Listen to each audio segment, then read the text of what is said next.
A faint shimmer rippled through the void beyond Neptune's orbit. Tasked with investigating the anomaly, a small but groundbreaking probe named Argus 7 was launched from Earth's deep space network. Its flight through the cold, lonely stretches of the outer solar system was largely silent, aside from quiet pulses of data beamed back to mission control.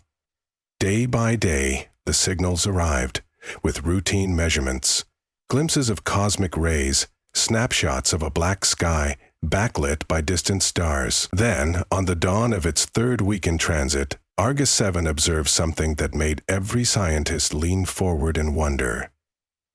A gravitational distortion unlike anything recorded thus far beckoned across the cosmic darkness, like a soft glow in an endless night. When Argus 7 ventured closer, a swirl of color and light came into view. An eddy in the fabric of space-time itself. Spectrometers went wild, picking up elements foreign to the solar system's usual composition, a swirl of exotic particles that seemed drawn from another universe. It began as only a puzzling wave pattern on Argus 7's sensors, but over hours, it crescendoed into a thoroughly mesmerizing event. The wormhole was real, an unstable tear in the cosmic tapestry. Earth's greatest minds scrambled for a coherent explanation. They sought to confirm what only a handful dared to imagine. Humanity had discovered a gateway beyond any known boundary, a chance to step through an unknown threshold and peer at whatever lurked on the other side. Within days, the newly formed Wormhole Exploration Directive was established. The unified Earth government, after years of fractious politics and resource conflicts, found itself forging unprecedented cooperation. Nations large and small contributed resources, knowledge, and expertise to decipher the phenomenon near Neptune. Massive arrays were reconfigured to monitor the wormhole's fluctuations. Mining corporations offered up high-capacity nuclear drives to send heavier craft to the region. Diplomacy shifted from petty disputes on Earth's surface to a singular refrain. That wormhole would change everything. Ideas once relegated to science fiction warp drives, artificial wormholes, contact with alien cultures were debated in everyday conversations. Humanity's gaze lifted skyward in collective anticipation. Still, there was caution as well as enthusiasm. The wormhole's stability was in question. Early attempts to send additional probes ended in silence. Some devices never transmitted anything at all, while others sent fragments of images, bizarre star fields, glimpses of swirling geometric shapes before vanishing entirely. The curiosity only grew. Could these glimpses be of some far-flung corner of the galaxy? Perhaps even another galaxy entirely? The scientific community clamored for a manned mission, but the risk was astronomical. Powerful voices warned that an expedition could be tantamount to suicide. Yet, in typical human fashion, boldness outweighed caution. Volunteers poured in from every major space program, thousands of people eager to be the first to set foot on an alien shore. It took 3 arduous years to ensure the mission had the best odds of success. An exploratory vessel, the ICS Infinity, was retrofitted with cutting-edge shield generators and exotic matter containment fields gleaned from the wormhole's own data. The Infinity bristled with sensor suites, scientific labs, and living quarters for a multinational crew. Captain Elise Morano, a veteran of space exploration and a respected figure among astronauts, was selected to helm the mission.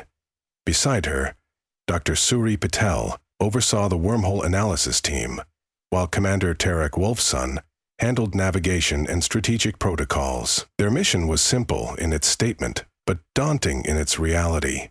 Travel through the wormhole, discover its secrets, and return to Earth if possible. The moment arrived on a crisp morning at Neptune's orbit. The hulking silhouette of the ICS Infinity hovered near the shimmering portal. On the bridge, the ambient hum was almost drowned out by the pounding hearts of the crew. Captain Morano gave a final nod. With a burst of light from the ship's thrusters, they slipped into the wormhole's raging funnel of folded space-time. Gravity curled around them strangely, painting swirling patterns of blue and gold on the Infinity's monitors. Time seemed to dilate as the ship spun in a kaleidoscope of cosmic phenomena. The rumble of the hull shook everyone's bones, but the shielding held.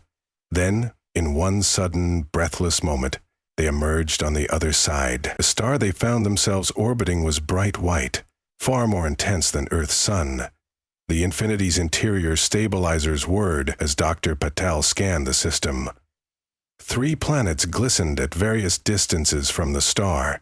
One was a gas giant with swirling violet clouds, and the other 2 were rocky worlds displaying faint glimmers of oceans, or perhaps crystalline deserts. The wormhole behind them shrank to a pinprick of glimmering light. Fortunately, it remained open, albeit in a somewhat unstable flux. Relief mingled with euphoria. They had survived the crossing, and their instruments were functioning. Swiftly, the crew began collecting data: star charts, atmospheric readings, gravitational overlays. A subdued excitement tinged the voices around the Infinity's bridge. It was only a few hours into their first orbit when the Infinity's sensors picked up an anomalous reading. A faint set of radio signals, seemingly originating from a nearby planetary ring. The signal's structure was complex mathematical patterns, repeating in sequences that didn't match cosmic background noise. Commander Wolfson squinted at the waveforms in disbelief. This was undeniable evidence of intelligent life. The subdued excitement turned electric. The possibility of making first contact, once a distant fantasy, now hung in the air. Captain Marano gathered a team to investigate. The Infinity adjusted course, gliding toward the ring of swirling debris around the gas giant, where the signal grew steadily stronger. As they approached, the debris parted to reveal enormous structures akin to orbiters, each a latticework of metal or possibly some unknown alloy. They floated in silent majesty, forming a ring-like city. Scans revealed life signs in carefully controlled habitats. Then, unexpectedly, the Infinity's communications panel lit up with a rapid string of data pulses. The transmissions arrived faster than the crew could decode. Dr. Patel and her linguistics colleagues worked feverishly, analyzing patterns and cross-referencing them with universal constants, atomic lines, prime number sequences, gravitational signatures. Bit by bit, a picture emerged. The transmissions were a greeting, a carefully coded invitation for peaceful contact. Proceeding with caution, Captain Marano authorized an away team to approach one of the structures in a shuttle. The craft nestled gently into an opening bay, reminiscent of an airlock. The away team anxiously donned universal environment suits, hearts pounding with excitement and fear. Then the doors slid open, revealing corridors lit by a soft, blue-green luminescence. The walls were etched with intricate geometric motifs, gently pulsing in response to some unknown trigger. The air inside was breathable, though tinged with an unfamiliar scent. The team advanced slowly, uncertain and in awe. They found the aliens waiting in a spacious chamber, lined with shimmering crystals. Tall and slender, their forms appeared vaguely humanoid, but more delicate in bone structure. Their skin ranged from pale silver to deep amethyst. Each figure clad in layered robes that glowed with swirling lines of light. Large, reflective eyes regarded the new arrivals with what appeared to be curiosity, if not cautious reverence. In the center stood a being slightly taller than the rest, wearing an elaborate collar that glistened with tiny symbols. This figure stepped forward, hands raised in an unmistakably peaceful gesture. The away team reciprocated, forming opening words in the newly deciphered code that Dr. Patel believed might serve as a linguistic bridge. The first utterances were halting and incomplete, but they conveyed mutual intentions: to learn, to understand, to share. Gradually, these beings, who called themselves the Etherii, invited the human explorers to navigate their labyrinthine station. They revealed the core of their technology: improbable quantum reactors harnessing energies gleaned from subspace rifts. The scale of their knowledge stretched far beyond anything Earth possessed, yet the Etherii lacked arrogance. They conveyed, in the simplest terms they could manage, that the wormhole connecting Earth's solar system to this place was both a blessing and a curse. It had once been stable, used by the Scifi to venture beyond their star and explode. But centuries ago, violent cosmic shifts forced them to seal off most of their network of gateways to prevent a catastrophic chain reaction. No records existed of Earth. It seemed the wormhole was an old relic, inadvertently reawakened. While the rest of the human fleet back at Neptune remained ignorant of the Infinity's findings, Captain Morano and her crew spent a month forging a friendship of sorts with the Etheria. Through daily communications, they learned that the station was actually a frontier outpost, one of the few left functioning. The Etheria had retreated inward, focusing on preserving their civilization after a devastating war with an unknown foe. Their advanced technology made them formidable, but they were also weary, harboring stories of conflict that had tested their resolve. The Infinity's crew began to suspect that whatever was on the other side of the wormhole might be only the beginning of a much larger cosmic saga. One day, as the Infinity prepared to depart and investigate the other planets in the system, an urgent message arrived from the Etheria. Strange vessels were detected emerging from the shadowed side of the gas giant, an area of dense ring debris. The Infinity raced to the vantage point, scanning for potential threats. Sure enough, 3 ships, each resembling elongated black spears, glided soundlessly through the swirling violet clouds. Their hulls emitted faint pulses that quickly jammed most scanning attempts. Alarms blared on the Infinity's bridge. The Etheria appeared deeply unnerved, for they recognized these ships from ancient records. Whispers passed among them. These were war vessels belonging to the Kelrax, a species that had once threatened the entire region of space. The Infinity had few tactical options. Their mission was exploration, not combat. Captain Morano tried repeatedly to hail the newcomers, but every attempt returned only static or scrambled signals. Swiftly, Dr. Patel's teams attempted to crack the jamming frequencies. Meanwhile, the Etheria mobilized their station's defenses, activating energy shields that glinted across the ring's debris. The tense standoff lasted for a nail-biting hour, until the Kelrax ships finally responded with a single wave burst, a savage message demanding unconditional surrender of resources, technology, and territory. The Etheria, outraged at the return of their ancient adversaries, readied for conflict. It was then that Captain Morano made a bold proposal. Stand together, protect the wormhole gateway, and find a diplomatic resolution if any chance of peace remained. A flurry of negotiations ensued between the Infinity's command crew and the Etheria leaders. Some among the Etheria insisted on an immediate strike, fearful of the Kelrax reasserting dominance again. Others pleaded for caution, concerned about wreckage that might collapse the wormhole or destabilize the station's orbit. Captain Morano urged unity, emphasizing the potential of mutual defense. Reluctantly, the Etheria agreed to join a show of force, hoping that a direct confrontation might force the Kelrax to negotiate. The Infinity and several Etheria vessels advanced in formation, powered by quantum reactors that hummed like caged thunderstorms. The combined fleet glided across the swirling ring system, a testament to a fledgling alliance born of necessity. Soon, beams of energy lit up the darkness as Kelrax raiders tested the Etheria defenses. Their ships moved unnervingly fast, capable of short bursts that seemed to fold space momentarily.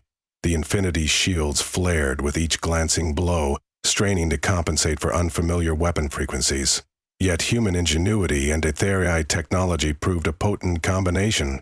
By merging the Infinity's sensor data with the advanced Etheria networks, the Alliance pinpointed the Kelrax vessel's ephemeral burst signatures, effectively predicting where they would appear next. Timely bursts of concentrated plasma from the Etheria cannons forced the Kelrax to break off from their assault runs. When it became clear their surprise attack had failed, the Kelrax transmitted a terse, fragmented message.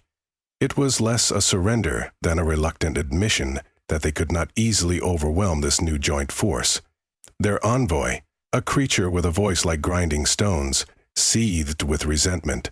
warning that this conflict was far from over. Still, they proposed talks under strict conditions: a neutral ground near the station's perimeter, minimal weaponry, and a chance for both sides to assess each other's truths. It was a step away from open war, a chance to avert further bloodshed. The humans and Etheri accepted, albeit warily. Their chosen meeting point was a platform drifting just outside the ring's densest debris field.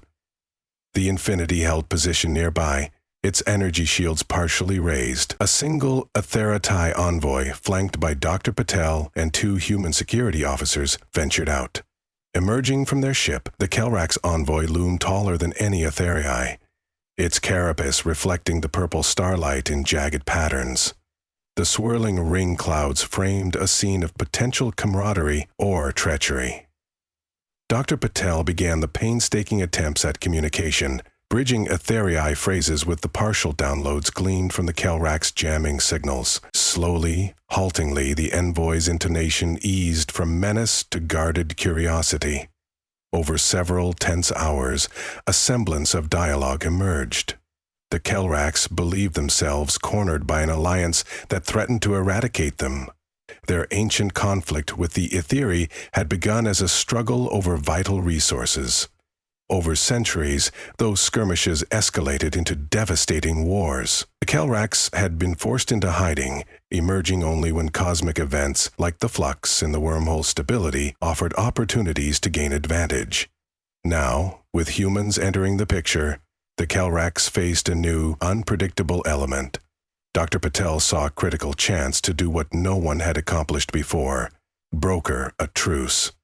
She outlined a vision, aided by Etheri data, of shared resource management and a scientific alliance that might break the cycle of violence. There were long silences from the Kelrax envoy, as though its complicated mind wrestled with centuries of tribal memories. Finally, it rasped a grudging acceptance of at least discussing a formal ceasefire.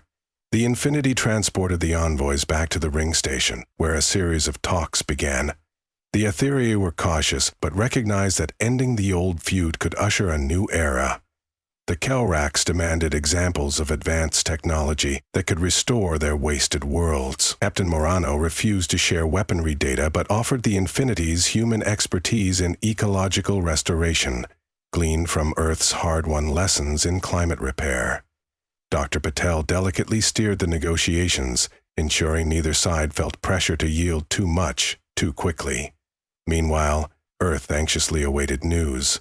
Back through the wormhole, encrypted reports trickled in, describing first contact, alliances, and the looming threat of the Kelrax. Social media and mainstream news outlets seethed with anticipation. Some pundits worried that any alliance would embroil Earth in interstellar wars. Others believed that forging friendships with the Etheri would catapult humanity centuries ahead in technological prowess. Slowly, leaders across Earth's unified government realized what the Infinity's crew already knew. The discovery of the wormhole was forcing humanity into a new galactic landscape, one in which they could not afford isolationist tendencies.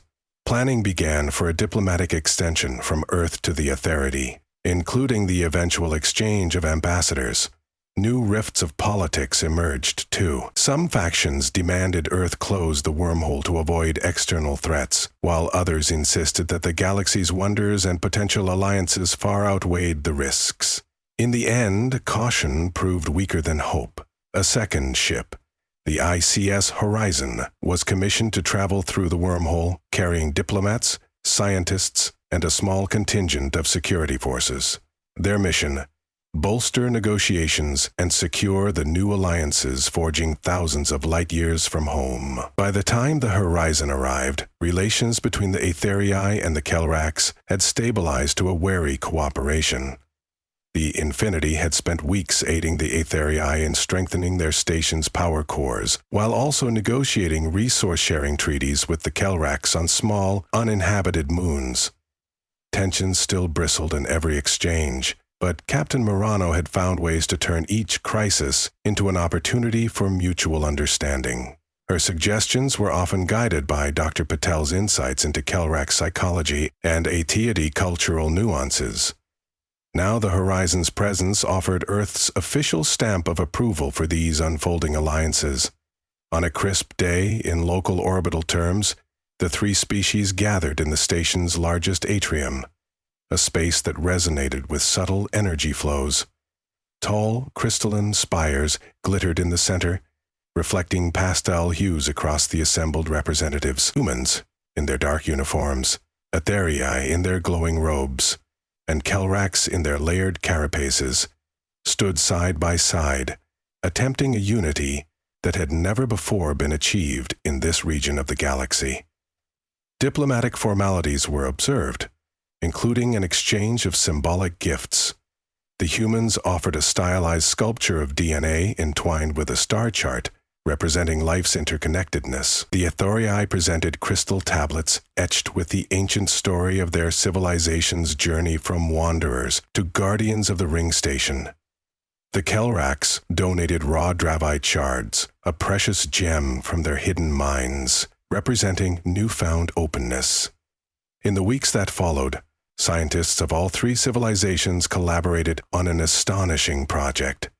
Stabilizing the wormhole fully, the Etherii had partial knowledge of quantum gating that could anchor the spatial tunnel, while human engineers contributed fresh perspectives on field containment derived from special relativity studies.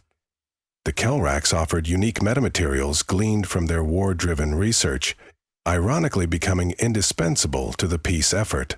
Together, they constructed a lattice of satellite beacons around the wormhole's outer rim, each beacon projecting harmonized gravitational pulses to lock the portal's edges in place.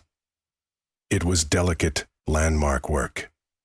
Even the slightest error could cause the wormhole to collapse or run wild, hurling destructive surges throughout the system. After many nerve-wracking tests, the day of activation arrived. The Infinity, Horizon, and dozens of Aetherian and Kelrax ships assembled at a safe distance, their sensor arrays tuned to record every nanosecond of the procedure. One by one, the beacons lit up, sending carefully calibrated gravitational waves into the wormhole. Colors rippled across the portal's shimmering surface, shifting from chaotic swirls to a steady, bright spiral. Cheers erupted on the Infinity's bridge. Messages poured across all channels in a riot of celebration. The wormhole no longer wavered dangerously. It was a stable gateway between Earth's solar system and this far-flung region of space. A new era of interstellar cooperation had begun. Yet not all threads of tension had vanished. Rumors persisted of other older powers lurking in the galaxy, species that might view these developments with suspicion.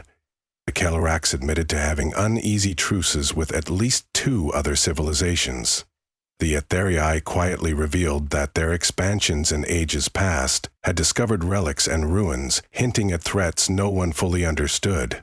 Earth, once isolated in its corner of the Milky Way, could no longer claim ignorance of the cosmic stage.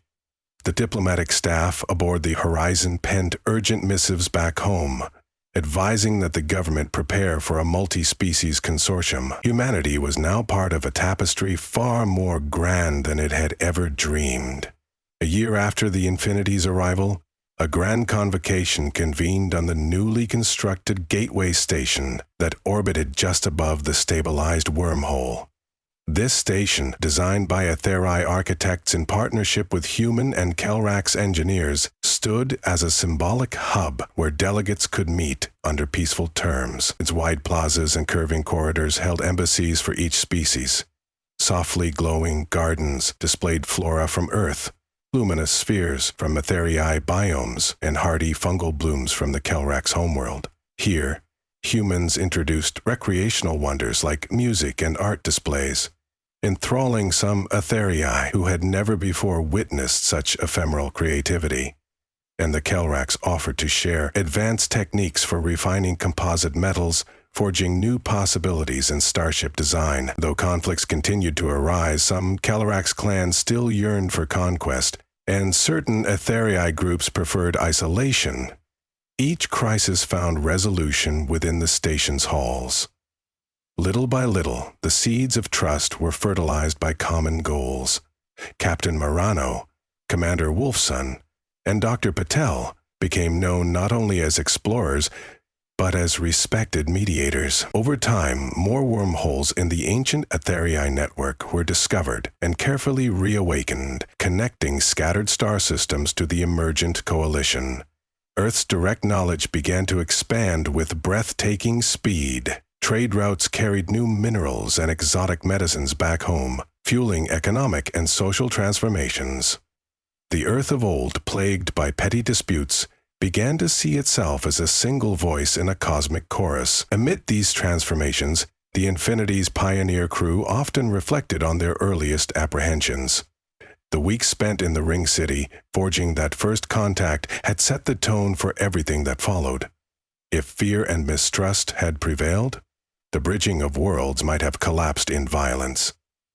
Instead, they chose dialogue, shared knowledge, and empathy. No one could have predicted that such unity would emerge from so fraught a situation. Humans, Etherii, and Kelrax bound by the dream of exploration rather than domination. Yet, new mysteries arose day by day. Ancient star maps found in Etherii archives hinted at a region of space rumored to house an empire of biomechanical organisms. Whispers persisted of an immense structure beyond the galaxy's edge, a place the Kelrax claimed their ancestors once feared above all else. And though the wormhole was stable, subtle fluctuations indicated that it was tied to other interdimensional networks, opening the door to vistas and dangers beyond imagining. Many a night, Dr. Patel lay awake in her cabin, the data logs whispering of cosmic wonders only glimpsed in passing. When the Infinity finally returned to Earth to a hero's welcome, months after the Gateway Station's opening, the crew found that the planet had already begun pivoting toward its interstellar future. Young people flooded into the sciences, eager to explore the galaxy. Atai envoys walked the halls of Earth's universities, sharing fragments of their culture with wide-eyed students. Kelrax ambassadors, their menacing silhouettes softened by sincerity, inspected Earth's technology with a mix of envy and respect. Plans for joint shipbuilding and further expeditions blossomed across every major city. Media outlets endlessly replayed the Infinity's footage of first contact. Captain Morano and Dr. Patel were invited to speak before Earth's governing council. Their words, loaded with awe and caution alike, emphasized unity between species. They reminded the crowds that frontiers always held perils, but the reward for courage and collaboration was unparalleled growth in understanding. Ultimately, the phenomenon that began as a shimmering anomaly near Neptune reshaped the destiny of an entire planet and beyond. No longer could humans look at the stars as distant pinpricks of light. They now knew of friends and potential foes within arm's reach of their cosmic backyard. The wormhole offered not merely travel, but the chance to redefine life's meaning among the stars. And, as the combined fleets of humanity, Etherii and Kelrax continued their slow exploration of the ancient Gateway network, they carried with them the hopes, dreams, and fears of countless lives. In times to come, countless songs, poems, and tales would speak of that first encounter in the Ring Station's cool corridors. They would immortalize the sight of a Kelrax warship bowing to a fragile peace agreement, and the hum of Etherii quantum reactors stabilizing the cosmic doorways. Above all, they would celebrate humanity's boldness in stepping through a swirling tear in space-time, forging alliances with the unknown. For in that leap of faith lay the essence of progress, and in that unknown lay a future so vast it could only be shaped by the synergy of many worlds, bound together by the enduring spark of discovery.